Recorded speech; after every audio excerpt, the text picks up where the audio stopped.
Hear the Passion of our Lord Jesus Christ according to Matthew.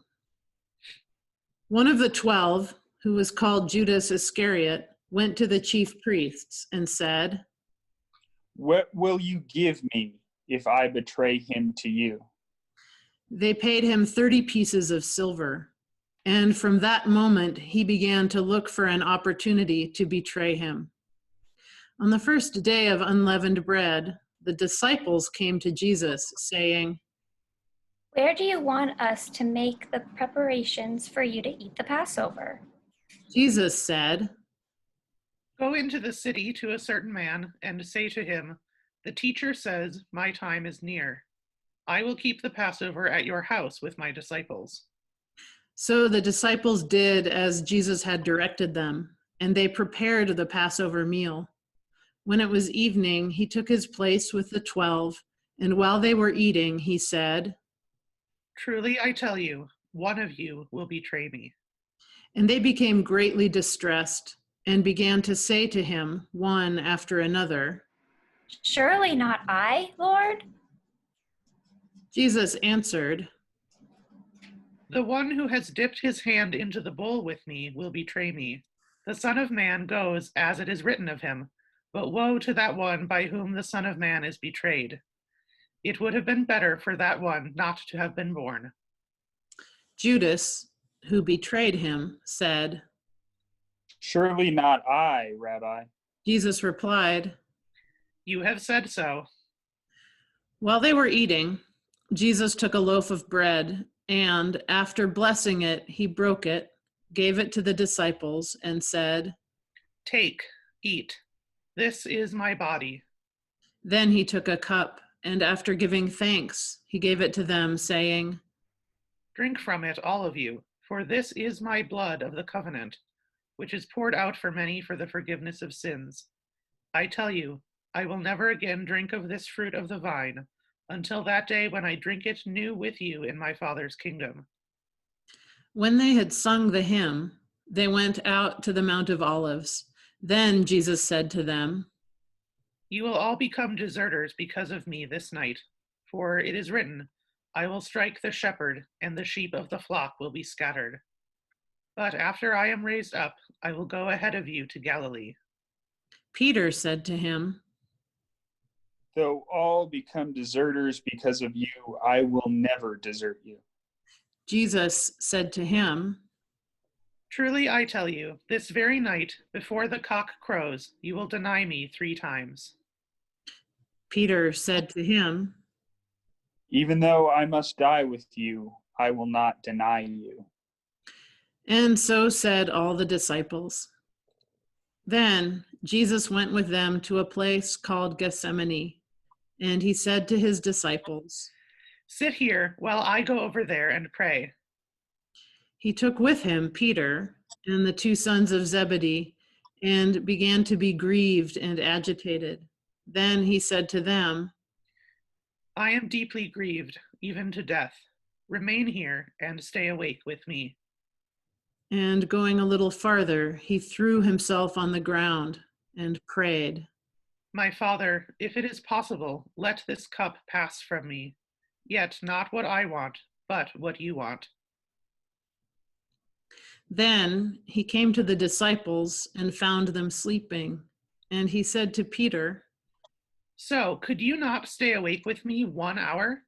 Stay awake and pray that you may not come into the time of trial. The spirit indeed is willing, but the flesh is weak."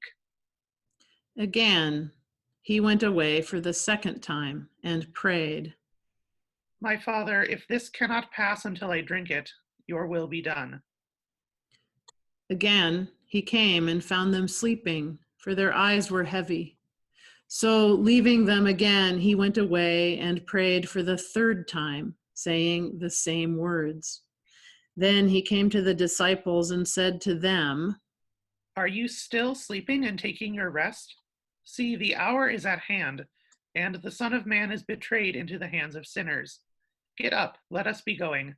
See, my betrayer is at hand." While he was still speaking, Judas, one of the 12, arrived. With him was a large crowd with swords and clubs, from the chief priests and the elders of the people. Now the betrayer had given them a sign, saying, "The one I will kiss is the man. Arrest him." At once he came up to Jesus and said, "Greetings, Rabbi." and kissed him. Jesus said to him, Friend, do what you are here to do. Then they came and laid hands on Jesus and arrested him. Suddenly, one of those with Jesus put his hand on his sword, drew it, and struck the slave of the high priest, cutting off his ear. Then Jesus said to him, Put your sword back into its place, for all who take the sword will perish by the sword. Do you think that I cannot appeal to my Father, and he will at once send me more than 12 legions of angels? But how then would the scriptures be fulfilled, which say it must happen in this way? At that hour, Jesus said to the crowds, Have you come out with swords and clubs to arrest me as though I were a bandit? Day after day I sat in the temple teaching, and you did not arrest me. But all this has taken place so that the scriptures of the prophets may be fulfilled. Then all the disciples deserted him and fled.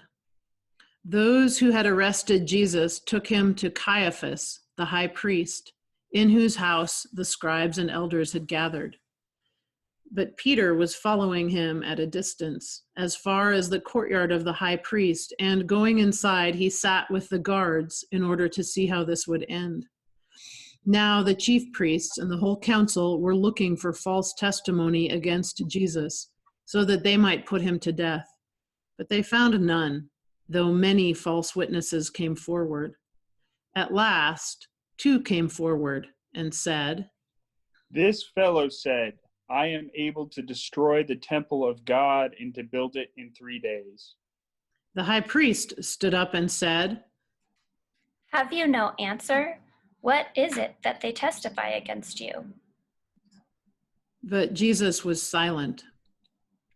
Then the high priest said to him, I put you under oath before the living God. Tell us if you are the Messiah, the Son of God. Jesus said to him, You have said so. But I tell you, from now on you will see the Son of Man seated at the right hand of power and coming on the clouds of heaven. Then the high priest tore his clothes and said, He has blasphemed. Why do we still need witnesses? You have now heard his blasphemy. What is your verdict? They answered, He deserves death. Then they spat in his face and struck him, and some slapped him, saying, Prophesy to us, you Messiah. Who is it that struck you? Now Peter was sitting outside in the courtyard. A servant girl came to him and said, You also were with Jesus the Galilean. but he denied it before all of them, saying, I do not know what you are talking about. When he went out to the porch, another servant girl saw him, and she said to the bystanders, This man was with Jesus of Nazareth.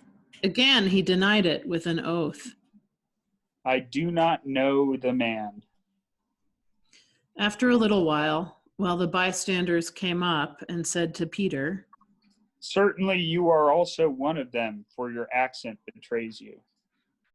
Then he began to curse, and he swore an oath.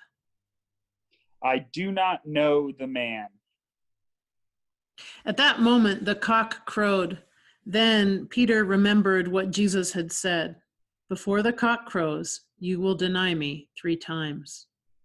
And he went out and wept bitterly.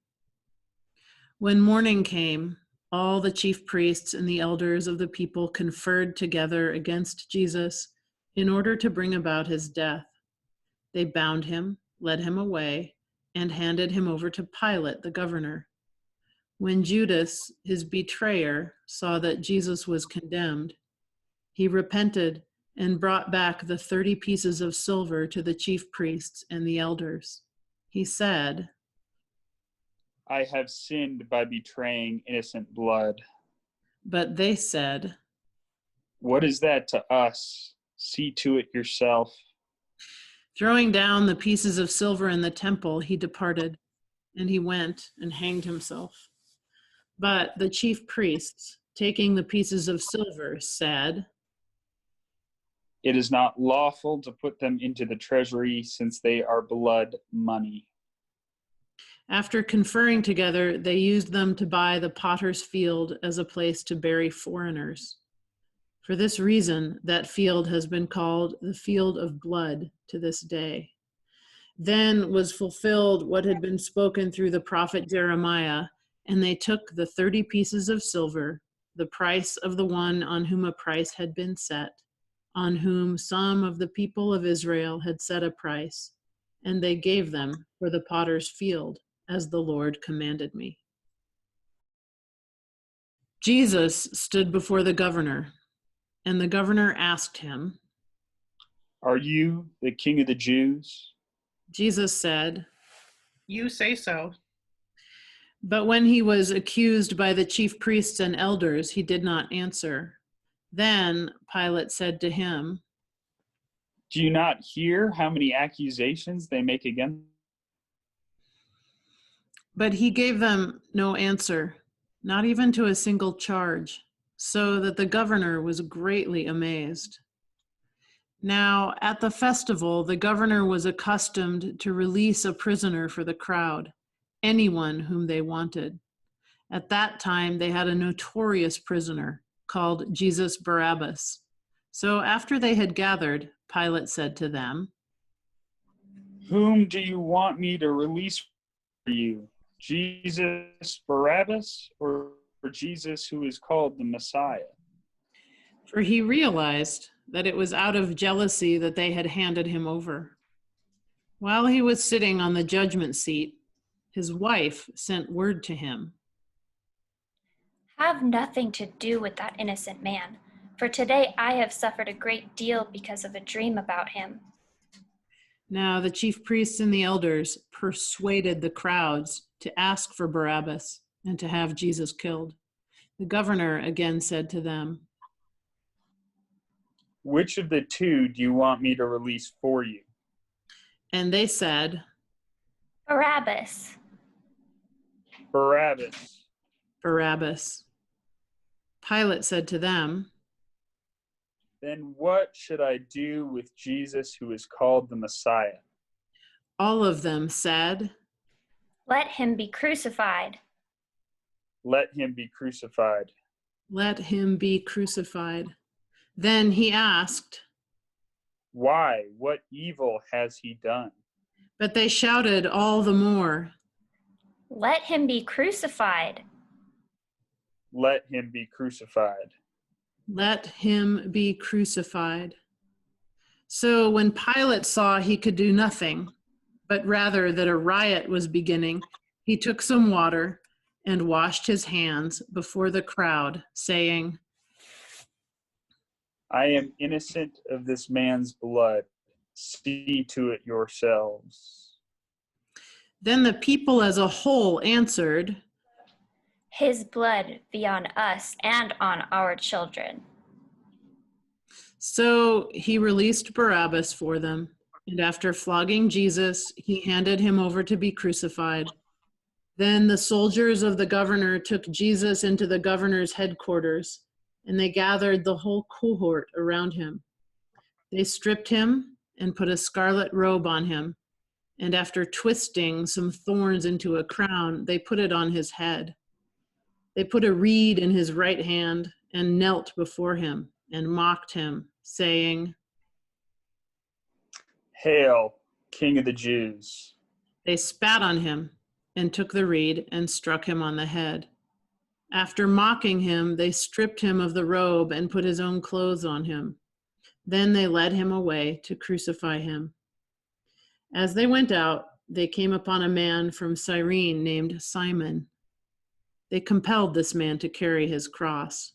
And when they came to a place called Golgotha, which means place of a skull, they offered him wine to drink mixed with gall. But when he tasted it, he would not drink it. And when they had crucified him, they divided his clothes among themselves by casting lots. Then they sat down there and kept watch over him. Over his head they put the charge against him, which read, "This is Jesus, the King of the Jews." Then 2 bandits were crucified with him, one on his right and one on his left. Those who passed by derided him, shaking their heads and saying, "You who would destroy the temple and build it in 3 days, save yourself. If you are the Son of God, come down from the cross." In the same way, the chief priests also, along with the scribes and elders, were mocking him, saying, "He saved others. He cannot save himself. He is the King of Israel. Let him come down from the cross now, and we will believe in him. He trusts in God. Let God deliver him now, if he wants to, for he said, 'I am God's son.'" The bandits who were crucified with him also taunted him in the same way. From noon on, darkness came over the whole land until 3 p.m. And about 3 o'clock, Jesus cried with a loud voice, "Eli, Eli, lema sabachthani?" that is, My God, why have you forsaken me?" when some of the bystanders heard it, they said, "This man is calling for Elijah." At once one of them ran and got a sponge, filled it with sour wine, put it on a stick, and gave it to him to drink. But the others said, "Wait, let us see whether Elijah will come to save him." Then Jesus cried again with a loud voice and breathed his last.